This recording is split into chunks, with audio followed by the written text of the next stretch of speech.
best. I am a walker when I present, so I'm going to do my best to stay here.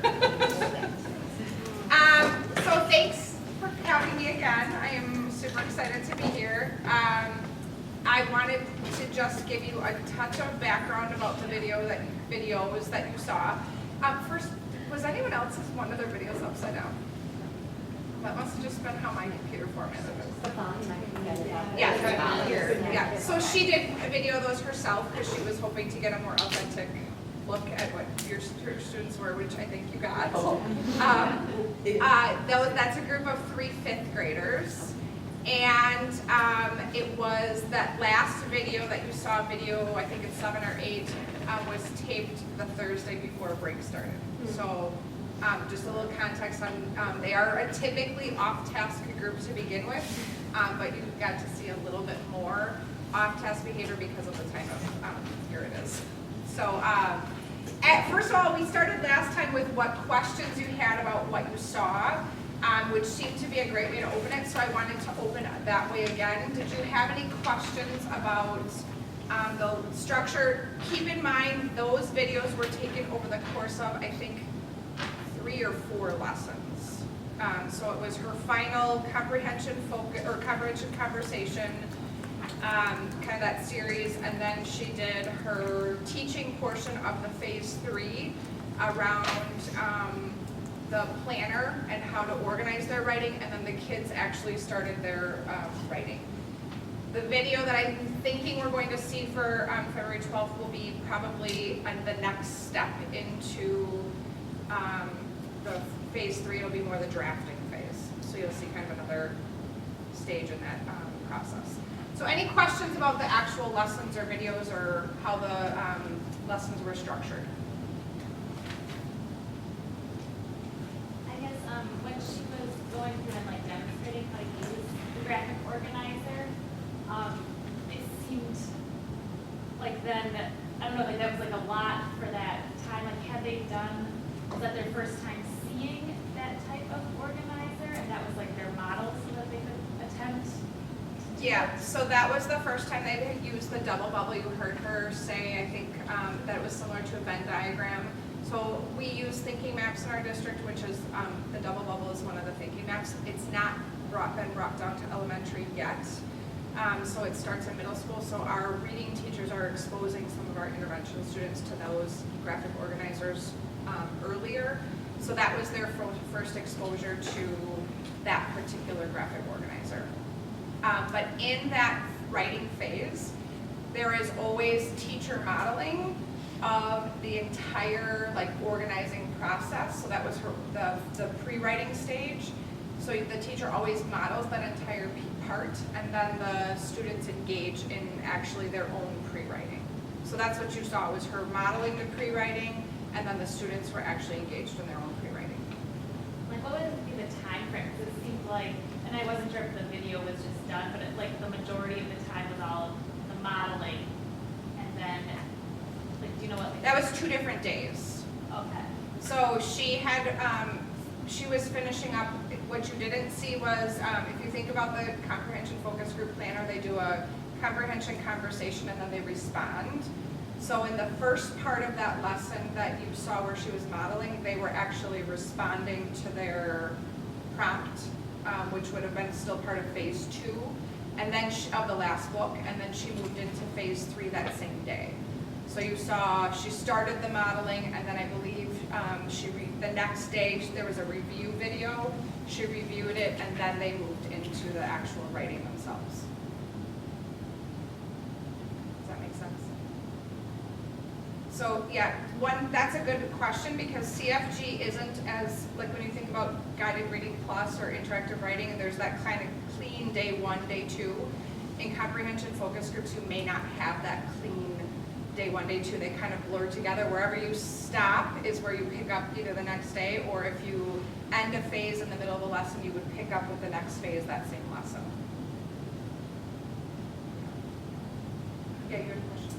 During their discussion video too, they were going over a list of questions. Were those student-generated questions, and was it teacher-generated? They're teacher-generated, and they're based off of, we have unit assessments that have four comprehension questions on them. They're based off of those comprehension questions from the unit assessments. So when you heard her talking about goals and techniques, briefly during the comprehension conversation, I think one of the questions was what goals and techniques did the author use?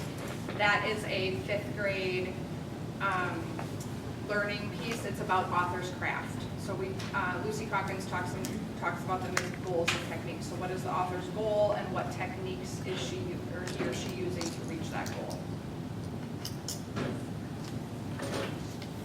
Any other questions? Pam? Okay, so what I'm hearing you say is she's doing CFG and now she's gonna take the 3rd phase of CFG but run it more light. The 3rd phase of CFG is writing aloud. Is writing aloud, it's not its own. Well, writing aloud is its own intervention, but Dorn has the writing piece because where she sits is that if students can use the crafting techniques and the comprehension techniques that they're talking about within reading in their writing, they'll better be able to use them in their reading. So you're kind of reversing the process. So that's why she has that writing phase in comprehension focus groups. But the phase 3 of comprehension focus groups mirrors writing aloud. The only thing that's not in your phase 3 is you may not have explicit word study instruction, like you do in writing aloud. And did she, I mean, she had words upon her whiteboard. So was the word what in practice? They must have practiced the word what or something. But it also could have been a group too. Could have been. She's a full-time, 80% interventionist, 20% coach, so she does run 6 intervention groups a day.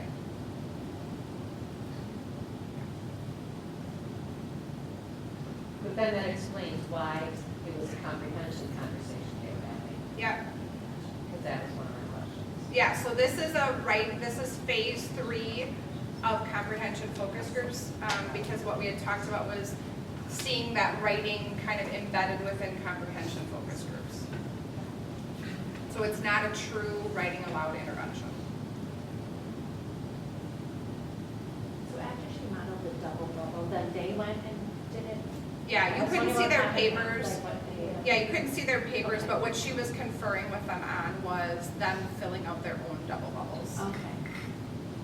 And then the next step would have been, so when they came back from break, they started their drafting. So she modeled the drafting of the comparison between the tree and the pumpkin. And then they did their own drafting of the comparison between growing a pumpkin and the process of growing a pumpkin and making maple syrup. Sarah, is that something you want to share it? Do you want me to show it to you? No, share it. I mean, it's easier to me, but I'm just looking through all these. It's on the Google, Team the Drive? Google site. Yeah. Team Okay. Drive As I where we say, I know I have- shared stuff with you last. Right, and we last have it year. in there, Tammy, under Thank you. CFG and so. the Is it in our website? Yep. Okay. So if you all need it, you go to, you remember how to get to the website, Thank you. everybody? That's Hamilton Matters, instruction, down to the bottom, and you'll see the CIM website. Yeah.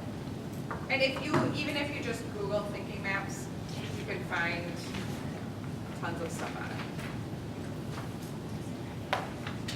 Any other questions? So this intervention focuses specifically on writing. This part of the intervention, So the preceding parts were the reading portion. the comprehension portion, yeah. Yeah, so that's what the comprehension. And I believe Kathleen only did 2 books, partially she shortened this for my benefit so that I could get, I had 0 intervention groups that were at the right phase when I needed them to be. So Kathleen fudged things a little bit to get to a place where I could do this, so, yeah. Typically, so like what she said to me is her writing didn't go between the modeling and the actual student didn't go as cleanly as she had hoped, because typically when we're modeling, we would use the mentor text as one of the 3 texts, and then the students would pick 2 separate texts. She only had the two texts because she had shortened it for me. So she said I had to kind of play a little bit with the way that I would scaffold that because it didn't fit quite as cleanly as we typically would have it. But that's typically how it would have been done is the teacher would have used a mentor text and one other text to compare and contrast, and then the students would have used two other texts. All right, well then let's talk a little bit about what you watched. So we're going to try and frame this in, because we watched really two different things. We watched the comprehension portion and then we watched the pre-writing writing piece. So when we talk about each of these questions, if we could, I'd like to talk about them in the reference of what were the students' strengths with comprehension and the conversation piece, and then what were the students' strengths with the writing piece. So let's open with that. You did a great job supporting their thinking. Yeah, they did.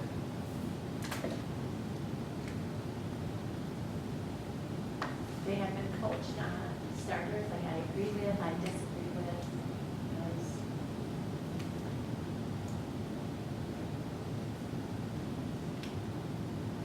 I noticed even like the vocabulary that they were using as well as like the content vocabulary, I feel like they were very strong in that. Just a natural flow of conversation.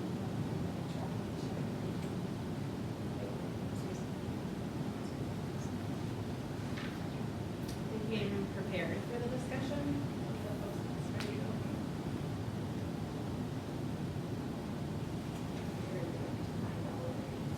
Yeah. Yeah, they were that evidence piece, they were turning right to the books, yeah.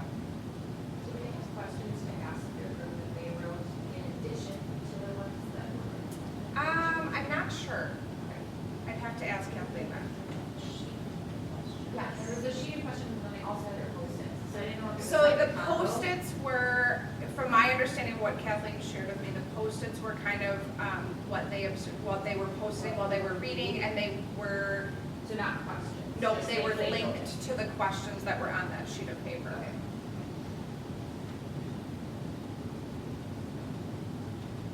I thought that it was kind of powerful that they, in the reflection, knew that they needed to like add on to each other, like they did I did too. starters, but I was like, that's pretty helpful there. Yeah, when they were doing that, I wrote spot on with the reflections. So, yeah, that was awesome to see. I wrote that too. Well, they obviously have been taught really good job at that regardless of how. Yeah, They knew it. yeah. Oh, yeah. I love all those little faces that they sent you guys. How about with the writing portion? What strengths did you see? And I know it was a little trickier because there was the modeling and then the conferring piece, but what strengths did you see there?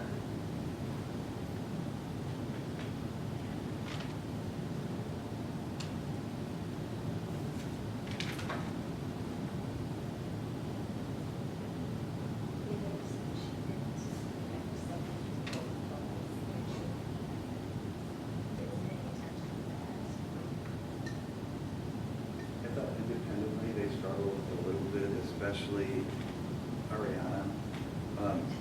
Casey seemed to have some previous idea of how to proceed, but it was kind of hard to see what Yeah. they were doing. Like, you couldn't tell, Aiden wasn't able to frame, you couldn't tell what he was doing during that time. Mhm. But you could tell that Ariana was lost during that. Yep. And was that the Thursday? Yeah. So there was, the very last video would have been Thursday, the one where she was wearing the Christmas sweater. So yeah, that Kathleen was wearing. She was struggling, obviously, of the three, she seemed Yep. to be struggling the most. And what's interesting is, that's a really good observation because Kathleen had thought, based off of some of the conversations, that this idea of compare and contrast was something that they understood, but then when it came to writing and putting their thoughts down, she said it was a different, they weren't able to generalize that idea that they had gotten from their reading into their writing. And so she said, I clearly have some work to do with now they can understand and recognize, or starting to understand and recognize, compare and contrast in their reading. Now, how can they use the signal words and different things like that to write about it? So that's things that she was gonna bring in after break to teach them about it, because it was clear that they maybe did not understand that concept as clearly when they were asked to write about it or to create this idea for themselves. It's also much harder grading when they were being asked to compare two processes. Yes. Because her model was two concrete things. No, You nouns, look at it, yep. Yeah, and then you're asking them to compare two processes, and that's a lot harder to compare. Yep. And when that was another piece that she reflected on, is in hindsight, she probably should have flipped those, and she modeled the processes and then had them do the nouns, because that was a more concrete idea. And I'm sorry, I didn't follow completely, but like were there notes or did they have things like, or just the text that they would then draw from to come up with those two things? So like the Post-its that they had, those wouldn't have necessarily lined up with the writing piece to kind of like grab and kind of put next to each other, or was kind of just using the text strictly? to I'm come not up with sure, those? because I didn't look closely at them.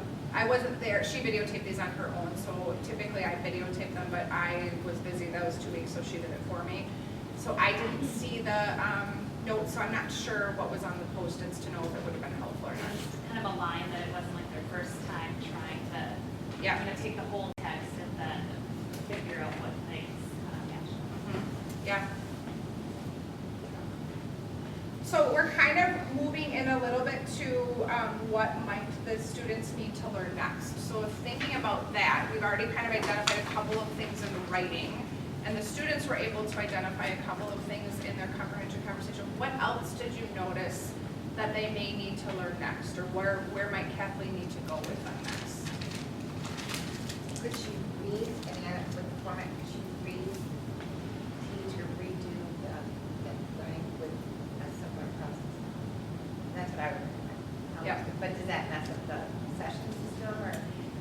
You know what, that's the beautiful thing about about any of the interventions, is there's the flexibility that if something doesn't go the way you expected, then try it again a different way. There isn't a timeline that you have to, I mean, they say that you should be done with your comprehension focus group cycle in somewhere between 6 to 8 weeks. But if the bigger, I believe that the bigger need is to be responsive to your students. So Kathleen would have the flexibility to take a step back and say, you know what, this didn't work out, I'm gonna scrap this and do something a little bit different to make it meaningful and what the students need. Yeah. How familiar are they with the double bubble map? Not, and that was something that she said, this was their first exposure to it. They had done the bubble, which is like a web where you put something in the middle and you're describing it. And so she had thought what she should have done is maybe along the way in her comprehension focus group, started that process of using the double bubble as the text map as opposed to the bubble map, and then built off of that into her writing. So that was one of the reflections that she made, and I agree with her. Probably introducing a text map the very first time when they're launching a pre-writing isn't probably the place to do it. Because that, she was trying to help them make the connections to a Venn diagram, Yeah, but you just got the sense that they didn't get what she was saying. yeah. But didn't one of the kids know what a Venn diagram was? Yeah, they know what a Venn is, but they don't see how they the were- bubble was a yes. Venn diagram, even though she tried to explain it. Yeah, You know, or could have maybe done a Venn diagram and then showed them how you could make that as a double bubble, and how they're the same but different, they're same but a little different. yes. That's a great suggestion. Even having the outline of the Venn and then interlaying the double bubble into it so that they can see how they all kind of interact. Yeah.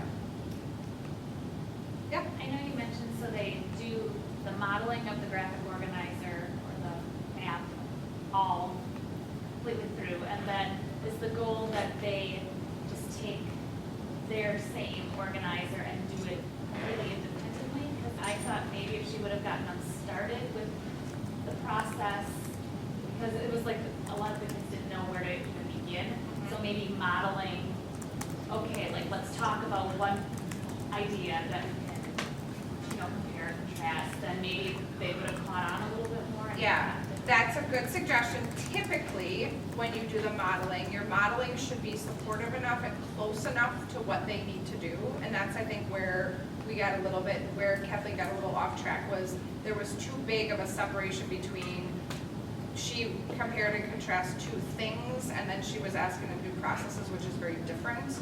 So typically, when you would do that, you would want your modeling to be pretty close in what I would say cognitive load, or what you're asking the kids to do independently, so that they could take that on independently. So the goal really is, once they get started, Yep. they should be starting. Yep. Yeah, and that was where, when Kathleen watched the videos, was her biggest reflection. She said, clearly there was a mismatch between what I modeled and what my expectation was, because they weren't able to take that on as cleanly as they should have been. Yep. Other thoughts about where Kathleen, what about the comprehension portion?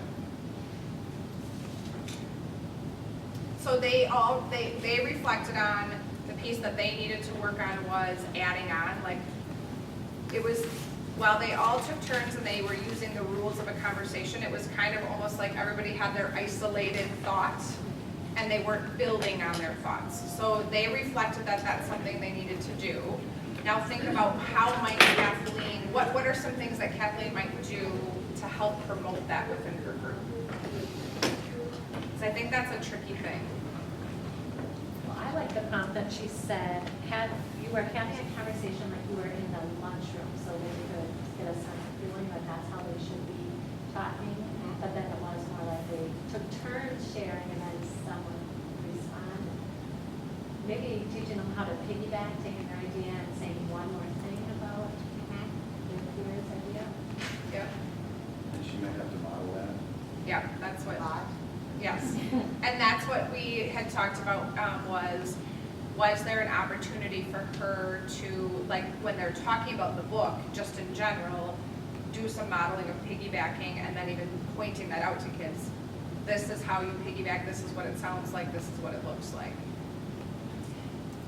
We were appealing to her a lot too, and maybe it was because she had a camera, but like every time they said something, they would look at her for like, right? Yep. Yeah, so I don't know what, make sure you're making eye contact with your peers, and I'm not in this group, I'm listening, and I can coach you if we get stuck, but. Yeah, I absolutely agree. That was one thing that I noticed also was, especially Aiden, when he was responding, he would look right at the camera and she kept saying, don't look at me, look at everybody else. But yeah, I agree with you. Yeah. And I think I let them have a conversation and not wanted to jump in and should have jumped in because it was going off the tracks, and I'm thinking, well, no one's supposed to let them run it. And so I get why she would do that, but at times you just have to jump in and then get back out. Right. Yeah, and Pam is right, it is a very fine balance between jumping in too much, but also allowing them some independence. But on the same token, you don't want to give them so much independence and then they start talking about things that aren't helping grow their comprehension. And it's like, okay, we got to rein this back in. But yeah, that's a great observation and thought too. I think being a coach or a teacher in a comprehension conversation is a really difficult thing to do because you have to negotiate that independence versus coaching, teaching, where do I step in, where do I not? And we've worked as literacy coaches, that's something we've worked a lot with our 4th and 5th grade teachers, is knowing when to do that, how to do it in the least intrusive way. Because obviously when you step in, your group dynamics automatically change. And so how do you step in and coach in the least intrusive way? So we've talked a little bit about, like, could you slide kids Post-its? Could you have some sort of hand signal? We've experimented with all sorts of things. It's a little more challenging in an intervention group because it's a small group and they're used to being with an intervention teacher who kind of guides everything. Yeah.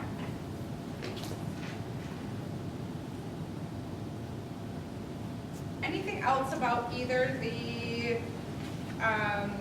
writing or the comprehension portion?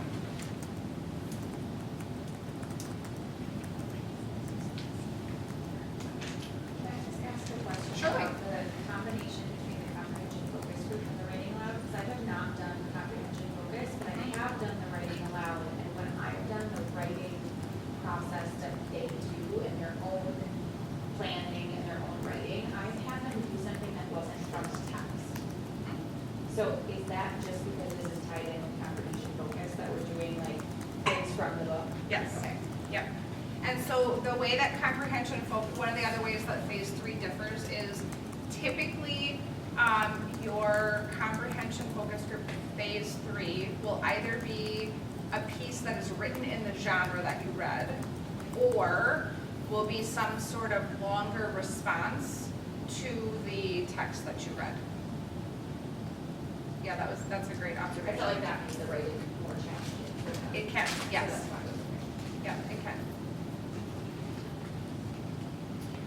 One of the things that you probably didn't see it as clearly, but one of the things that I did compliment Kathleen on is there were very clear ties to what the students were working on in their classroom within her intervention group. And that is something that we have worked very hard at as interventionists, especially at our 3-5 levels, is how do we, even though we are working with students who are working below grade level, how do we bring in those grade level skills into their intervention, because they're still held accountable to those grade level pieces, and they can access the comprehension and some of the writing pieces with support, but how do we do that in a way that is useful for students? So the parts that she did that in is, you heard them talking about the goals and techniques. That's one of their comprehension goals in 5th grade.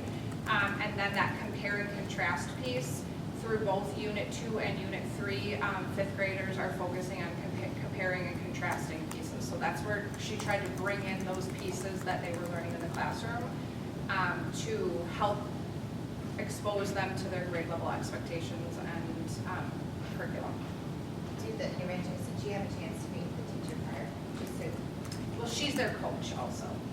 So she coaches the 5th grade. oh, I see, so she knows what's university, going on. yes. Okay, so that's a bonus. So Kathleen is the only interventionist in our district who is the lone coach at a building. Everybody else has 2 coaches that share that role. Kathleen is all by herself, so she coaches everyone. So it works to her, it's a challenge for her, but it also works to her benefit because she knows the 3rd through 5th grade curriculum quite well, because that's what she's working on them with. With 20%. You know, that's what it is on paper. Okay, because I'm like, whoa. That's what it is on paper. However, our principals play a little bit with their percentages to accommodate what the needs are in the particular building that they're in. So Kathleen had 2 new teachers in the beginning of the year, and then she had 3 teachers out on maternity leave. And so she had some challenges in the beginning of the year, so she spent probably more like 50-50 in coaching and intervention at the beginning of the year, and then scaled back a little bit. Other observations? I thought she did a really nice job when Ariana was struggling. She didn't bail her out. She made her think back to what they had done together and made her do the work rather than just bailing her out and telling her what she needed to do. I thought that was, because so often kids are just waiting to be bailed out. Yep, agreed. Especially, I think some of our kids in intervention who have a special knack for knowing how to work that system. Yeah. Yeah. But yeah, I agree. Kathleen has very high expectations for her kiddos and tries to hold them accountable to that.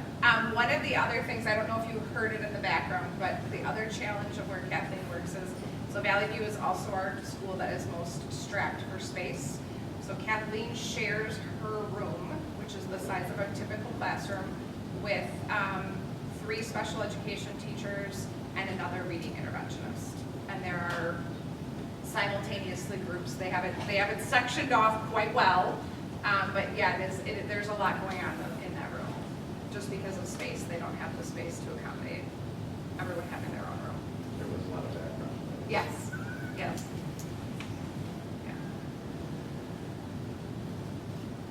other observations or thoughts? One thing that helped me, Sarah, I don't know if it helps any of you, but I went into our intranet and I looked up the CFG guide sheet with the writing aloud guide sheet.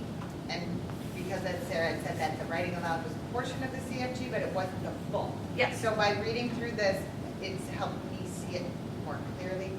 So it's on our Hamilton webpage. I think this is what you did all summer, you and Katie. So it's all on here with the guide sheet. So by reading through this, it helped me understand where the writing aloud fit in. Yeah, and remember, FYI. for those of you who either haven't used CFG in a while or are new to it, if you line the guide sheet up next to the planner, they should line up relatively smoothly.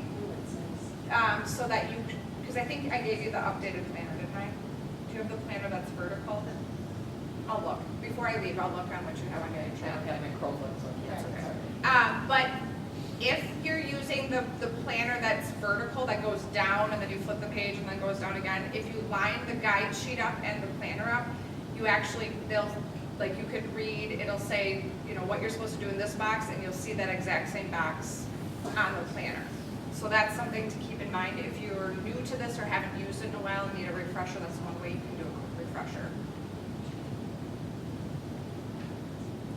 That's the only intervention, unfortunately, that's set up like that. We're working on trying to That's the modify CFG. the rest. Oh, Yeah, oh, yeah, updated. yeah. So that should be set up for you that way.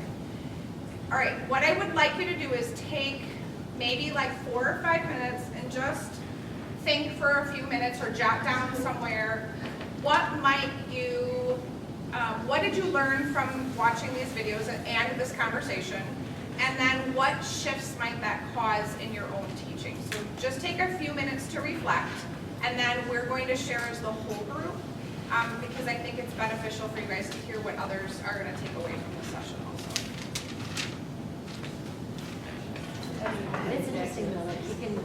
I do want to highlight one thing that I talked to a couple of groups about.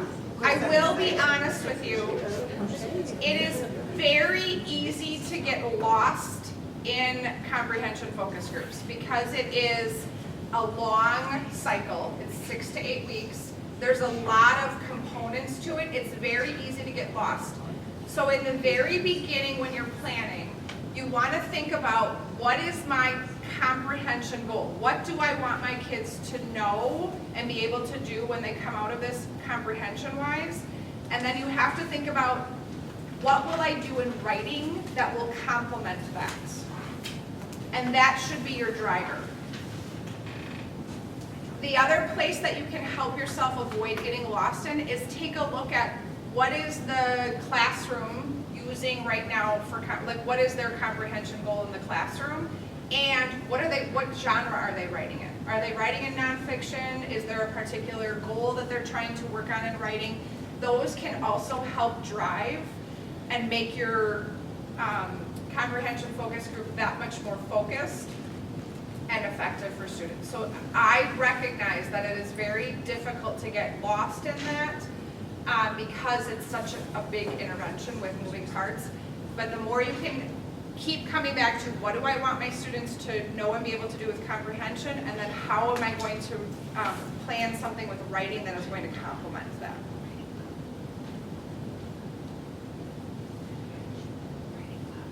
I'll just give one example to help. So let's just say like a 3rd grade comprehension focus group. In 3rd grade, we focus a lot on character analysis. So maybe my comprehension focus for them is I want students to be able to choose a character and identify the character trait.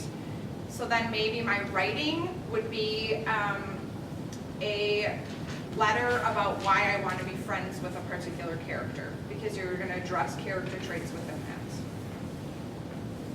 So that's how your writing and your comprehension should complement each other. It is not easy to make it all work. So you have to put some thoughts into it. It is helpful, like I mentioned, if you know what writing genres and what the writing goals for the classrooms are. So when we do I happen to know that in 3rd grade, when they're doing that, they're also doing personal narratives. So then maybe they do something with personal narratives in their writing and they're developing a character through character traits. So. All right, any other last questions that came, because we had a lot of good conversations going on. Any questions that came up in your conversations? Okay, then I just wanted to wrap up with a quick kind of whip around. What did you take away from today's conversation or the videos, either or? So can we start over at this table? I just shared with Sarah that next week we're doing data meetings, and so we have the opportunity to rearrange groups for intervention, and I feel confident that this would be something perfect. Like the writing aloud, just the writing aloud, I'm thinking that part with the phase 3 and CFG, but I, like saying to my group, I can think of 3, 4 third graders who right now, boom, boom, boom, you know, add a couple more to that, we've got ourselves an intervention group. So I'm excited. Good. Anybody else in this table? I think I'm just thinking about a couple of my special ed kids who are making some progress now with their reading, that maybe I can go to, we're not so much focusing on accuracy and coding, we're actually starting to dive deeper into comprehension, and maybe actually make the shift now to try a comprehension focus group. Just try like one round of it and see how it goes. Yeah. Well, and if I'm doing a group and you're doing a group, it's obvious. It's always nice to have a That friend. would be. Yes, it is nice. Always nice to have a friend. That would be good, so I'm just kind of thinking. Yeah, thank you for bringing that up. As a reminder, if you have students, and I think you guys are using Fountas and Pinello benchmark assessment levels. Yes. So, as soon as your students hit a level LM-ish is when you want to start thinking about making the switch to comprehension focus groups. Obviously, I find it hard to just make the jump from doing guided reading plus or LLI or whatever you're using right to comprehension focus groups. So we start embedding some of the components of comprehension focus groups into our guided reading plus groups. So we'll make our comprehension conversation a little longer. We'll do a little bit more teaching around comprehension conversations in prep work for moving to comprehension focus groups. Usually by level N, we like to see our kids totally into comprehension focus groups. So that's just, yeah. So if you have kids in LLI and they're at the level. We don't use LLI, but we use Oh. guided reading plus. You only Yeah. use these topics, correct? Yes. Then would you make that recommendation for kids in LLI? Like, So you just have to start look to- at N. I don't know as much about LLI to be able to say that. And because I don't know about the other kids and how much comprehension work there is in them.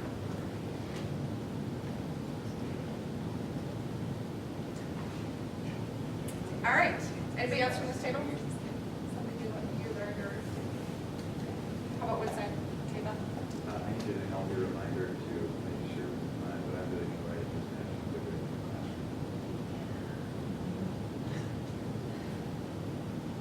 Awesome. Pam? You know, for me, I think those text maps, I know we have them in there, you know, but I don't think I understood the text, I don't think I understood that organizer that way.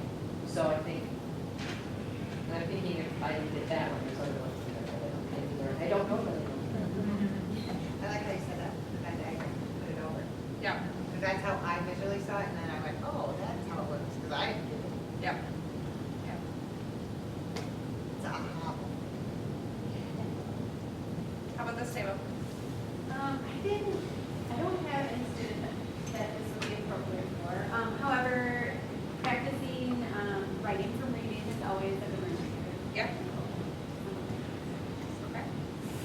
Similarly, I'm not using the intervention in the whole way, but my biggest takeaway was to teach discussion skills.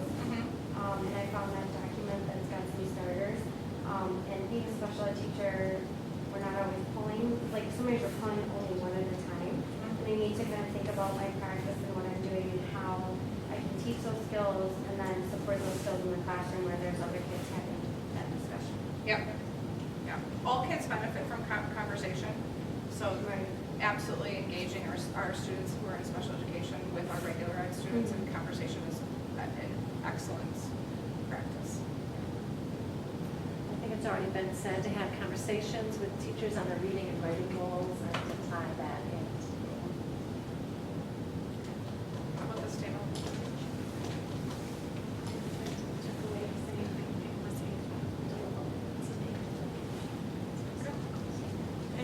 the reminder of if I have a writing goal, it should complement the comprehension goal. Just like a, I mean, it makes sense, but just kind of hear that. For me, I'm an EL teacher, so just, I think I'm used to maybe scaffolding too heavily. So like the idea of In a different way, having, yeah. like, here's the model, and then giving them some